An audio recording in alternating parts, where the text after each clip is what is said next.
If you say you don't like rye, I say you haven't had the right rye yet.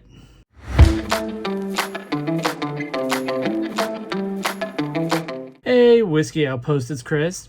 How y'all doing? It's a good night to drink because we're doing some rye tasting.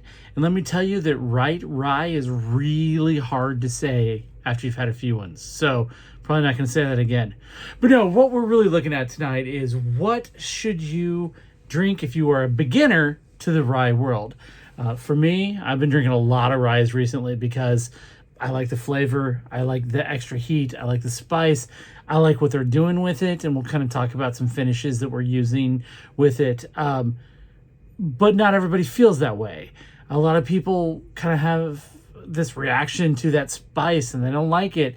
And so I think we really want to look at some ways to control how intense that flavor gets, still kind of let them have something in the flavor department. So we're going to look at 3 drinks tonight with one honorable mention that I would have loved to drink, but I ain't got a bottle of it, so can't really do that. And we're really going to look at ryes from 2 different regions. Ryes come in 3 varieties, and we'll talk about that as we go through, but we can kind of see how those change as we're drinking. So to get this party started, what we're going to do is we're going to go with one of my favorite starters.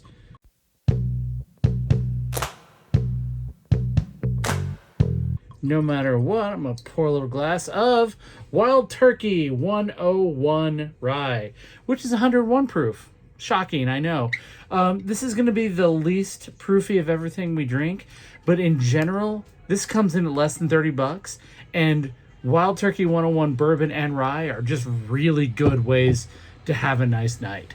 But I like this rye because you get the standard banana and bubble gum flavor. I know bubble gum, right? It's weird, but you're going to get those notes when you drink this. And if you are a beginner to the rye world, you are expecting rye spice. You're not expecting rye aroma, but really savor that.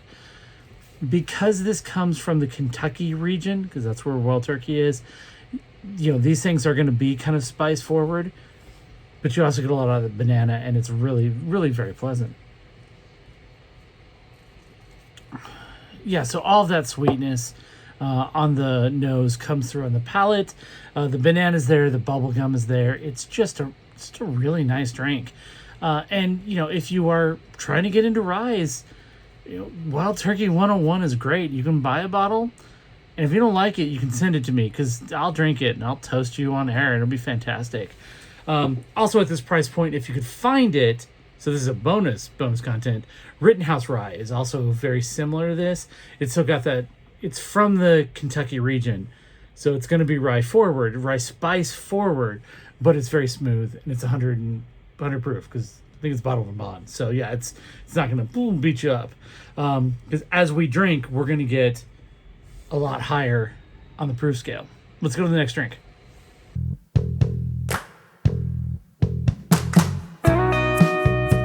So next up, we're going to do this Sagamore Spirit Rye. Yeah, I like to put the bottle from my face because it's more interesting than me. This comes in at 110 proof, and it's going to be the other region tonight that we're going to try. This comes from Maryland, so this is a Maryland Rye. And if you are a beginner to rye, that means nothing to you. So really the big ones, as far as I'm concerned, at least in America, the regions are Kentucky, Monongahela, and Maryland. There's also Canadian rye, so if you do like Crown Royal rye, that's where you're getting it from. It's delicious, but I don't know. We went American tonight. Because these are ones that I would give to somebody who I was teaching rye to. And I think they've got really good flavor. So this is a store pick that I got out of Omaha, Nebraska, at a place called Spirits and Things. Because a lot of people say, hey, you should try Sagamore Rye. So store pick that I try it. This has some of the most amazing coconut notes in the nose that just come through on the palate. And it's, you know, it's a little more kind of punch you because of the proof, you know, 9 more proof points, but the sweetness is so much more with this Maryland style rye. You know, the Kentucky wants to give you spice. This wants to give you rye flavor. And so it's a completely different rye experience. Matter of fact, if you've only had Wild Turkey or Rittenhouse or some of those things, Maryland, check out Maryland. You can actually sign up on their mailing list and find out where they're at. But Sagamore Spirit is all over.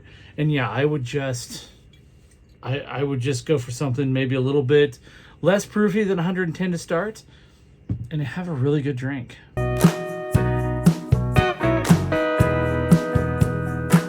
Our last entry of the night is Barrel Seagrass, which I'll probably call Sea Glass at least once tonight because, you know, thinker doesn't always think. But this is a finished rye. So it's actually finished in Martinique rum. And I can't tell you what makes it Martinique. I mean, it's from Martinique, but I don't know. Is that like different than Barbados? I don't know. But it's sweet and it has Madeira and apricot finished ryes as well. And they'll get mixed together and they turn into something that on the nose is still kind of oaky and woodsy. There's actually none of that kind of rye spice on here, even though I would categorize this personally as kind of that Kentucky style, so we expect spice. We're not really going to get it because everything was finished. On the nose, Madeira, apricot, those are the aromas we're getting, but when I go in for a taste, it's just so rum forward. Now it is 120.2 proof. So when I say it's rum forward, I'm lying. It's actually proof forward. But once you get into some of those flavors, you get the barrel. Like there's definitely been a lot of barrels that are involved in flavoring this. And they really come out to this really interesting taste. Once the rum kind of kicks you in the front of the palate, and in the back you get a little bit of fruit, primarily from the grapes and the Madeira. But if you are drinking with someone, like I couldn't give this to my wife to start her drinking rye because the 120.2 proof would just blast her into space. But if you're drinking with somebody that can handle that level of proof, but it's like, oh, I don't like rye, right there, right there. And if they don't, and if you buy a bottle or they buy it for them, they don't like it, send it to me. I'll drink it and give you a shout out on the channel because that is worth more than the like $80 this bottle is worth, I swear. So anyway, like I said, if you are looking to try rye, you've got different regions of the world to look for. We didn't try any Monongahela tonight because I don't have any, but you know, I would actually look for a Maryland style as opposed to a Kentucky style. It says on the bottle where it was made. So yeah, the distiller and the bottler, it's on here. So try to find Sagamore Spirit or, you know, or somewhere else in Maryland or Sagamore Spirit. If you really are struggling with rye still, go for lower proof. Rittenhouse is very smooth and it's a great mixer that a lot of cocktail bars use. If you're drinking with somebody who doesn't mind the proof, Seagrass. It's here. It's amazing. It's barrel. It's good. We know that. So yeah, I mean, that's really hopefully gives you a start.